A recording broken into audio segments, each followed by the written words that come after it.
Assalamualaikum warahmatullahi wabarakatuh. Okey, sebelum tu saya ingin memperkenalkan diri saya dahulu. Nama diberi Nurul Ashikin binti Mahmud, bermatrik di 18110549. Okey, grup kami ni terdiri daripada 6 orang. Dan hari ini kami akan membentangkan tentang tajuk pemindahan organ, iaitu tajuk yang ke-13. Okey. Definisi organ. Okey. Organ ialah alat dalam tubuh badan manusia, binatang dan tumbuh-tumbuhan yang mempunyai tugas penting. Okey. Organ atau anggota badan ni dia tertentu boleh dipindahkan daripada seorang manusia kepada seseorang manusia. Okey. Dia ni bagi tujuan untuk menggantikan organ yang penerima tu yang gagal berfungsi. Macam organ yang penerima tu macam rosak lah. Okey. Dan organ-organ dan tisu-tisu juga boleh dipindahkan. Termasuklah contoh di sini jantung, injap jantung, hati, buah pinggang, itu ginjal lah. Lepas tu paru-paru, kornea mata, tulang dan juga kulit. Okey. Dan definisi pemindahan organ ni dia menggantikan organ atau tisu yang gagal berfungsi dengan baik pada badan seseorang dengan organ orang lain. Itu penderma lah. Sama ada orang lain itu masih hidup atau sudah meninggal. Okey, organ-organ yang boleh diambil daripada penderma yang masih hidup ni ialah salah satu daripada 2 buah pinggang dan sebahagian hati. Dan penderma yang sudah meninggal dunia tu pun dia boleh mendermakan semua organ dan tisu yang sesuai bagi tujuan pemindahan. Dan selain itu juga kalau boleh afdal macam apabila keluarga seseorang pemindahan tu kan yang ingin pindahkan barang-barang organ tu macam mempersetujui. Okey, sekian tu daripada saya dan saya akan serahkan kepada kawan saya untuk menjelaskan lagi dengan lebih mendalam tentang pemindahan organ. Sekian, terima kasih. Okey, bismillahirrahmanirrahim. Saya Quraibatun Nakibah binti Kunazri, nombor matrik di 18110607. Saya akan meneruskan pada bahagian saya iaitu contoh organ atau tisu yang boleh didermakan. Okey, di sini saya ada lampirkan satu keratan akhbar yang berkaitan dengan jumlah individu derma organ atau tisu meningkat di negara kita. Kalau kita dapat tengok sekarang ni, ramai je yang dah mula sedar akan kepentingan pendermaan organ atau tisu. Dia tak semestinya organ atau tisu, tapi kebanyakan sekarang ni dah mula sedar untuk pendermaan darah. Okey. Seperti yang kita tahu, tak semua organ ataupun tisu yang boleh didermakan. Saya nyatakan contoh organ yang boleh didermakan adalah buah pinggang, jantung, hati, paru-paru, pankreas. Manakala kalau untuk tisu pula, mata, tulang, kulit dan incap jantung. Bismillahirrahmanirrahim. Assalamualaikum warahmatullahi wabarakatuh. Nama saya Nur Syahira binti Cik Zakaria, nombor matrik di 18110502. Okey, baik. Seterusnya saya akan menerangkan mengenai bahagian hukum menderma organ. Okey, persoalannya, apakah hukum sebenar menderma organ ini? Okey, dekat sini terdapat 2 pandangan ulama dalam isu menderma organ ini. Pada pandangan pertama, ia mengatakan haram. Okey, golongan pertama ni menyatakan haram kerana anggota badan manusia adalah milik Allah. Sesiapa pun tak boleh menderma melainkan dengan izin Allah Subhanahu Wa Taala. Okey, selain daripada itu juga dia menyatakan pemindahan organ badan memberi kemudaratan kepada penderma. Okey, itu adalah pandangan yang pertama. Ia mengatakan haram. Okey, seterusnya pandangan kedua ia mengatakan harus. Okey. Golongan kedua ini dia berpendapat bahawa harus mendermakan organ sekiranya memenuhi syarat kerana tindakan tersebut termasuk dalam maksud darurat. Okey, dan dia menggunakan prinsipnya dalam kaedah fiqh iaitu ad-daruratu tubihu al-mahzurat, yang bermaksud darurat mengharuskan perkara yang diharamkan. Okey. Kemudian golongan kedua ini juga dia mengambil penegasan daripada Sayyidina Umar. Dia menyatakan sesuatu perkara yang memberi manfaat kepada saudara kamu dan tidak memudaratkan kamu, kenapa kamu menghalangnya? Okey, selain itu Dr. Yusof Al-Qaradawi juga dia berpendapat bahawa proses pendermaan organ badan tidak menafikan kehormatan terhadap mayat. Hal ini kerana proses pemindahan organ badan dilakukan dengan penuh penghormatan dan juga teliti. Okay, so dekat sini dia ada dua pendapat. Ada yang menyatakan haram dan ada yang menyatakan harus. Okey, seterusnya kita lihat pada syarat-syarat. Okey, dalam hukum harus tadi dia ada syarat-syarat dia. Dan syarat-syarat itu terdiri daripada dua situasi. Okey, situasi yang pertama di mana menderma organ daripada orang hidup kepada orang hidup, dan situasi kedua menderma organ daripada orang mati kepada orang hidup. Okey, kita lihat kepada menderma organ daripada orang hidup kepada orang hidup. Okey, yang pertama ia mengatakan pesakit. Pesakit iaitu penerima organ ni lah. Dia disahkan benar-benar memerlukan organ tersebut dan pemindahan organ adalah salah satu cara untuk menyelamatkan pesakit. Kemudian yang kedua, penderma ialah orang yang layak menderma dan tidak dipaksa. Maksudnya dia buat atas secara suka, atas secara rela diri, bukannya dipaksa oleh orang untuk menderma. Okay, yang ketiga adalah pesakit hendaklah orang yang maksum adam. Okey, maksum adam ini dia bermaksud dia adalah bukan orang yang layak menerima hukuman bunuh mengikut syarak. Okey, yang keempat adalah anggota yang hendak dipindahkan mestilah dipastikan tidak membahayakan penderma atau menyebabkan pencaburan nasab. Dan yang kelima adalah operasi pemindahan yang dilakukan hendaklah dipastikan benar-benar selamat dari sudut perubatan. Okey, itu adalah syarat daripada orang hidup kepada orang hidup. Okey, seterusnya kita lihat pada syarat menderma organ daripada orang mati kepada orang hidup. Dia terdiri daripada 3 syarat. Yang pertama adalah penderma organ telah berwasiat atau berikrar sebagai penderma organ semasa hayatnya tanpa sebarang bayaran ataupun paksaan.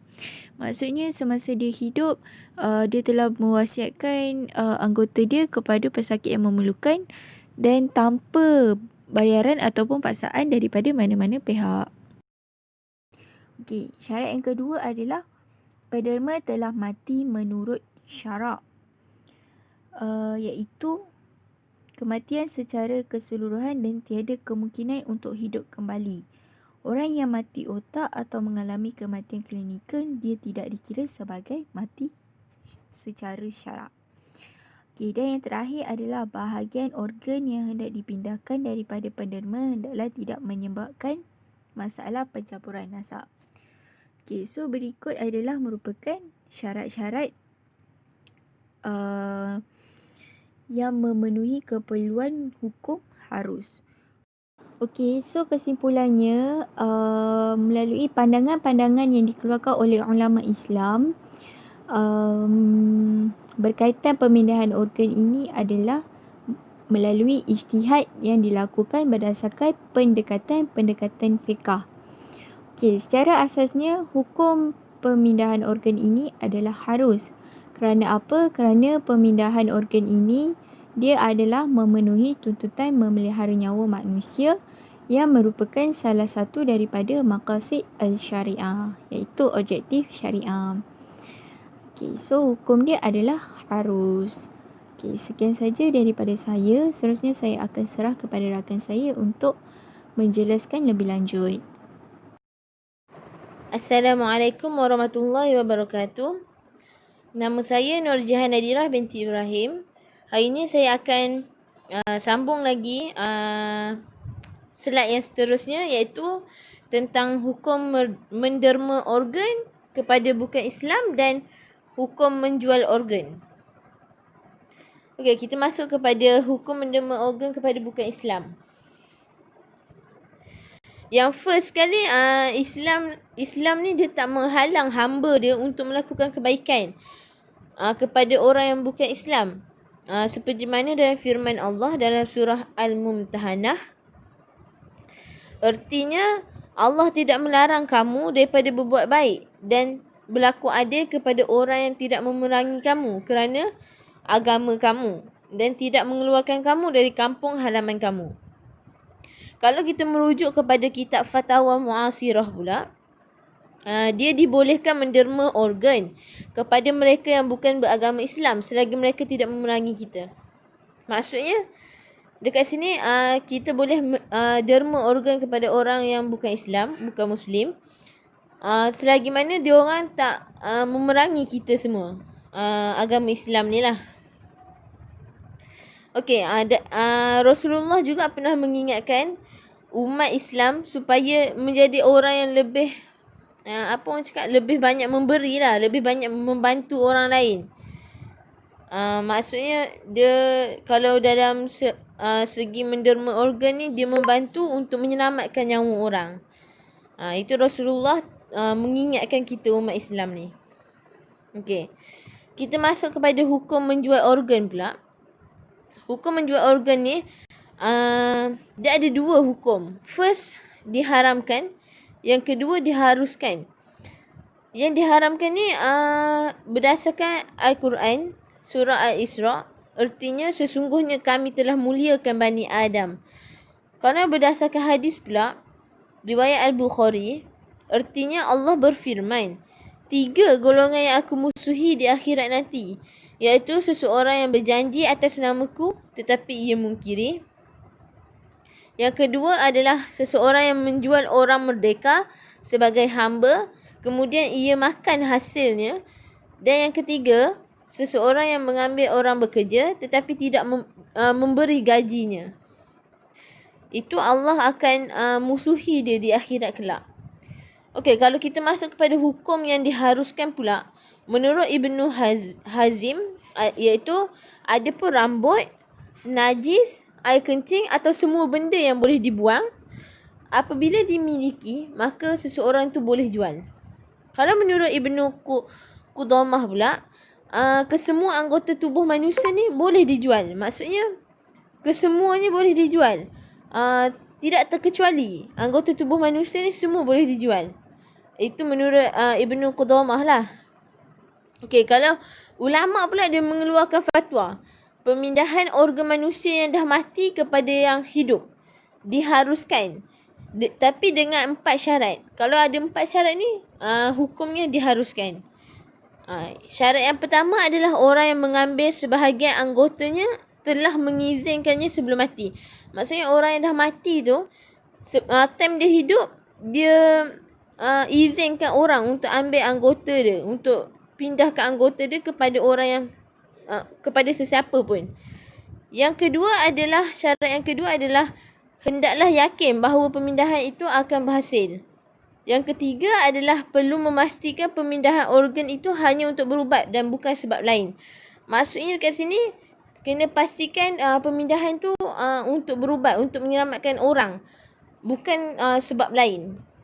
Okey, yang keempat adalah tiada unsur kontrak jual beli atas pemindahan organ. Maksud kat sini tak ada pemindahan organ ni, tak ada unsur jual beli lah maksudnya kat sini. Okey, itu saja daripada saya. Saya akan serahkan kepada kawan saya untuk meneruskan pembentangan slide yang seterusnya. Terima kasih. Bismillahirrahmanirrahim. Saya Faizah binti Suaid, nombor matrik D181-10489. Baik, kemudian saya akan meneruskan kepada pembahagian asas-asas keharusan pemindahan organ.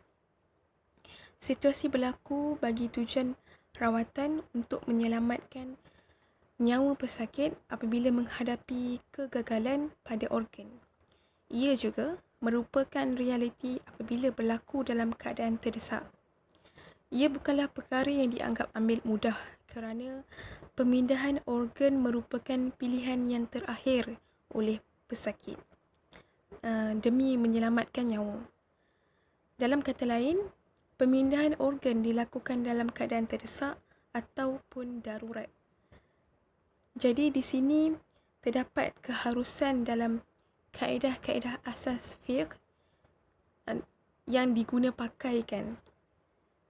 Okey, jadi yang pertama adalah al-umur bi maqasidiha, iaitu setiap urusan itu mengikut tujuannya dengan dinilai berdasarkan niat dan juga tujuan dilakukan. Tujuan pemindahan organ adalah untuk menyelamatkan nyawa pesakit dan mampu mengelakkan sebarang kemudaratan. Okay. Selain itu, yang kedua, kaedah fiqh yang diguna pakai adalah ad-dararul yuzal, iaitu kemudaratan itu perlu dihilangkan. Dengan salah satu matlamat syariah adalah dengan menghilangkan kemudaratan yang menimpa kepada manusia. Dalam konteks pemindahan organ ini adalah untuk memenuhi matlamat memelihara nyawa manusia. Apabila berhadapan dengan situasi dua kemudaratan, maka keutamaan perlu diberikan bagi mengelakkan kemudaratan yang lebih besar dengan memilih kemudaratan yang kecil. Apa yang dimaksudkan dengan kemudaratan yang lebih besar? Iaitu membiarkan pesakit yang memerlukan organ meninggal dunia. Manakala kemudaratan yang kecil itu perlu diberikan keutamaan dengan mengambil organ daripada penderma untuk dipindahkan kepada pesakit yang memerlukan. Okey. Seterusnya adalah kaedah fiqh al-musyaqqah tajlibu taisir, iaitu kesukaran membawa kepada kemudahan.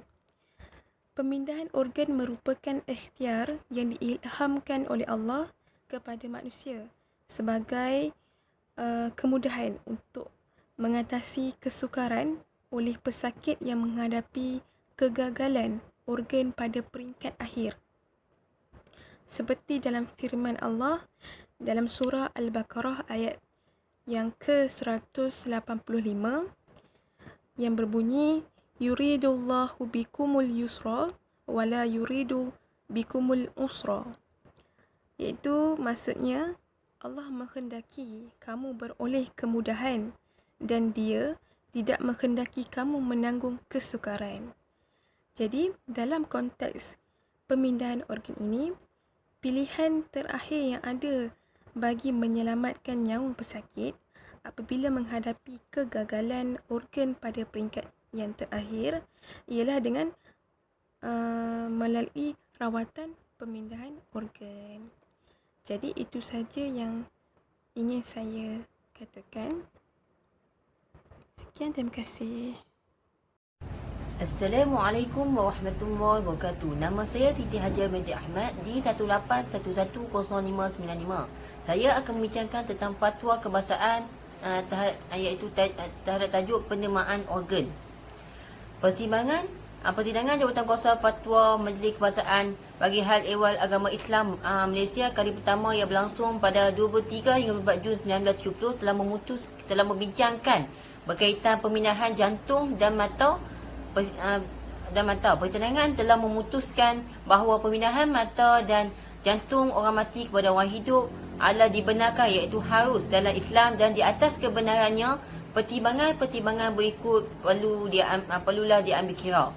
Yang pertama ialah dalam keadaan mendesak dan mutahak, bahawa nyawa penerimaannya bergantung pada pemindahan organ anggota itu dan pemindahannya itu difikirkan akan berjaya. Yang kedua ialah dalam pemindahan jantung, kematian penderma perlulah dipastikan terlebih dahulu. Yang ketiga ialah tindakan-tindakan yang sewajarnya hendaklah diambil kira supaya tidak ada pembunuhan manusia atau pendangangan anggota-anggota badannya. Yang keempat ialah kebenaran hendaklah diperoleh daripada penderma-penderma sebelum pemindahan sebarang anggota dalam kematian biasa atau daripada kaum keluarga dalam kematian akibat kemalangan.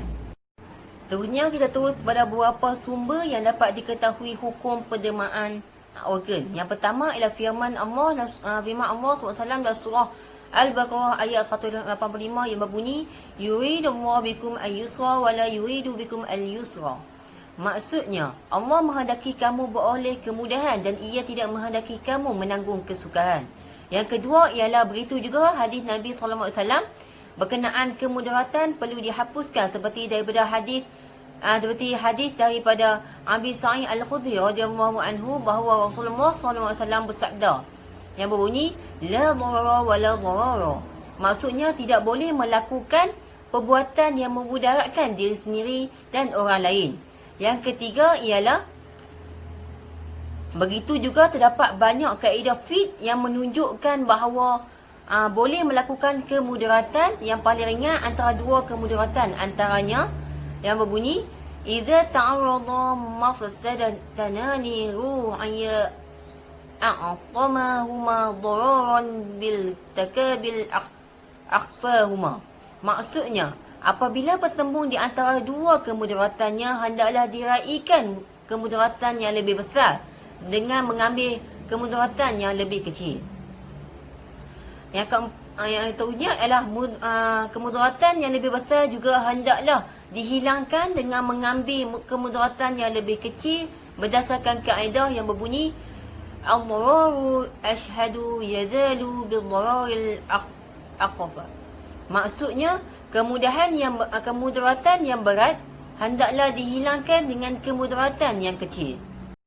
Akhir sekali ialah hukum keharusan menderma dan pemindahan organ juga tertakluk kepada syarat-syarat yang pada prinsipnya menjaga pelbagai kepentingan selaras dengan kehendak syariat Islam, iaitu yang pertama tidak menyebabkan penderma, iaitu penderma yang masih hidup tu menanggung kemudaratan pada dirinya seperti mati atau cacat, seperti hilang pendengaran, penglihatan dan kemampuan untuk bergerak.